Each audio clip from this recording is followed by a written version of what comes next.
Notion clé sur le maire. Quelle que soit la taille de la commune, le maire occupe la place centrale dans le fonctionnement de la vie communale. Dès lors, cette fonction fait l'objet d'un encadrement juridique précis au niveau de l'élection, des pouvoirs et de la cessation de fonction. L'élection du maire. La date d'élection du maire.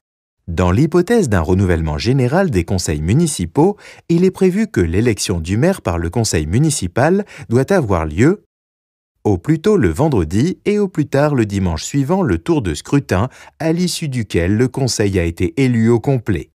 Par dérogation aux dispositions de l'article L 2121-12 dans les communes de 3500 habitants et plus, la convocation est adressée aux membres du conseil municipal 3 jours francs au moins avant celui de cette première réunion. Dans l'hypothèse où le conseil municipal doit réélire le maire en cours de mandat, le conseil municipal doit être au complet. En conséquence, il est procédé en cas de nécessité à des élections. Si après ces élections complémentaires, de nouvelles vacances se produisent, le conseil municipal procède néanmoins à l'élection du maire et des adjoints, à moins qu'il n'ait perdu le tiers de ses membres. En ce dernier cas, il y a lieu de recourir à de nouvelles élections complémentaires. Il y est procédé dans le délai d'1 mois à dater de la dernière vacance. Dans les communes de 1000 habitants et plus, lorsqu'il y a lieu de procéder à l'élection d'un nouveau maire, le conseil municipal est réputé complet si les seules vacances qui existent en son sein sont la conséquence 1. De démission donnée lorsque le maire a cessé ses fonctions et avant l'élection de son successeur. 2. D'une décision de la juridiction administrative devenue définitive annulant l'élection de conseillers municipaux sans proclamation concomitante d'autres élus.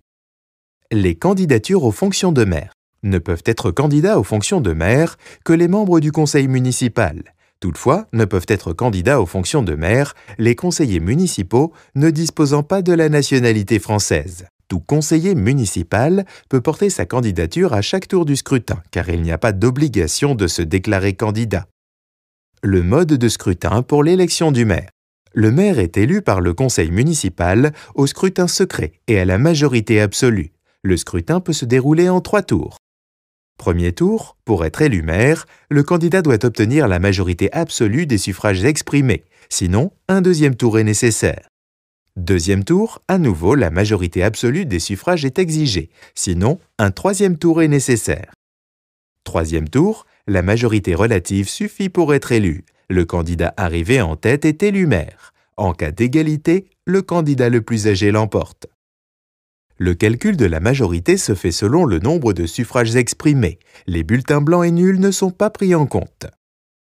Le scrutin pour l'élection du maire doit impérativement être secret, même si les conseillers municipaux sont d'accord à l'unanimité pour procéder à un vote à main levée. Les mesures de publicité liées à l'élection du maire. Les résultats du scrutin doivent être rendus publics par voie d'affichage dans les 24 heures. Cet affichage doit avoir lieu à la porte de la mairie. La contestation de l'élection du maire. L'élection du maire peut être arguée de nullité dans les conditions, formes et délais prescrits pour les réclamations contre les élections du conseil municipal. Le délai de 5 jours dans lequel l'élection du maire peut être arguée de nullité court à partir de 24 heures après l'élection.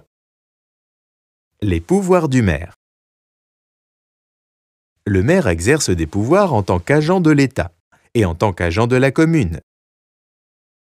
Par ailleurs, il détient certains pouvoirs en propre. Les pouvoirs du maire en tant qu'agent de l'État. En tant qu'agent de l'État, le maire exerce des attributions tantôt sous le contrôle des autorités judiciaires, on parlera d'attributions judiciaires, tantôt sous le contrôle du préfet, on parlera alors d'attributions administratives. Les attributions judiciaires du maire. Le maire, officier d'état civil. En tant que tel, le maire tient les registres de l'état civil, naissance, mariage, décès. Il célèbre les mariages, il délivre les actes de naissance, de mariage et de décès. Le maire, officier de police judiciaire. Il a la qualité pour constater les infractions et rechercher les auteurs et les preuves. Il peut être amené à exercer les fonctions de ministère public devant le tribunal de police. Les attributions administratives du maire. Le maire est chargé, sous l'autorité du représentant de l'État dans le département, de la publication et de l'exécution des lois et règlements, de l'exécution des mesures de sûreté générale, de l'établissement des listes électorales, des listes des appelés au service national, les pouvoirs du maire en tant qu'agent de la commune, les pouvoirs exercés en liaison avec le conseil municipal, les pouvoirs exécutifs. Le maire exécute les délibérations du conseil. Nous détaillons ce qu'elles recouvrent dans les ressources complémentaires. Les pouvoirs délégués. Le conseil municipal peut déléguer ses compétences au maire. Pour éviter des abus, ces compétences sont limitativement énumérées par le Code général des collectivités territoriales. Elles sont au nombre de 26. Elles peuvent être déléguées en tout ou partie et pour la durée de son mandat. Voir le détail dans les ressources.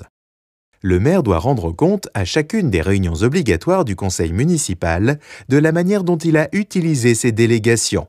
Par ailleurs, le conseil municipal peut toujours mettre fin à la délégation. Les pouvoirs propres du maire. Les pouvoirs de chef du personnel communal. Il exerce le pouvoir hiérarchique sur les agents communaux. Il dispose d'un pouvoir général d'organisation des services. Il nomme aux emplois dans la commune, il exerce le pouvoir disciplinaire et gère les carrières. Les pouvoirs de police municipale. La police municipale est une police administrative, c'est-à-dire qu'elle a pour finalité de prévenir les atteintes à l'ordre public et donc de garantir la sûreté, la sécurité et la tranquillité. Il existe également des polices spéciales, comme la police de la circulation et du stationnement, la police des baignades, la police des ports maritimes, la police des funérailles et des lieux de sépulture. Elles se traduisent par des arrêtés de police du maire qui interdisent, réglementent ou soumettent à autorisation certaines activités. Comme ces mesures restreignent les libertés publiques, le juge exerce un contrôle rigoureux. Il veille en particulier à ce que les interdictions ne soient jamais générales et absolues, que le principe d'égalité soit respecté et que les mesures soient proportionnées aux exigences du maintien de l'ordre. Enfin, comme l'ordre public est en jeu, le préfet peut se substituer au maire en cas de carence de celui-ci. Les arrêtés de police du maire sont sanctionnés grâce au personnel de police. Les pouvoirs en matière d'urbanisme. Dans les communes où un plan local d'urbanisme a été adopté, le maire délivre le permis de construire au nom de la commune. La cessation de fonction du maire. Hormis l'hypothèse où le maire décède ou arrive au terme normal de son mandat, ses fonctions peuvent prendre fin en cas d'une démission volontaire, d'une démission d'office ou d'une suspension et révocation. La démission volontaire. La démission du maire est adressée aux représentants de l'État dans le département. Elle est définitive à partir de son acceptation par ce dernier ou, à défaut de cette acceptation, un mois après un nouvel envoi de la démission constatée par lettre recommandée. Le préfet peut accepter ou refuser la démission, mais ne peut porter d'appréciation sur les raisons invoquées. Le maire continue l'exercice de ses fonctions jusqu'à l'installation de son successeur. La démission d'office. Une démission d'office peut intervenir dans le cadre du respect des règles relatives au cumul des mandats, suite à une décision de justice annulant son élection, suite à une décision de justice pénale définitive condamnant le maire à la privation de ses droits civiques. La suspension et révocation. La suspension et la révocation constituent deux sanctions disciplinaires susceptibles d'être prononcées à l'égard du maire en cas de manquement à ses obligations. Aucune distinction n'est opérée selon que ces obligations incombent au maire en tant qu'agent de l'État ou accomplissant une mission communale.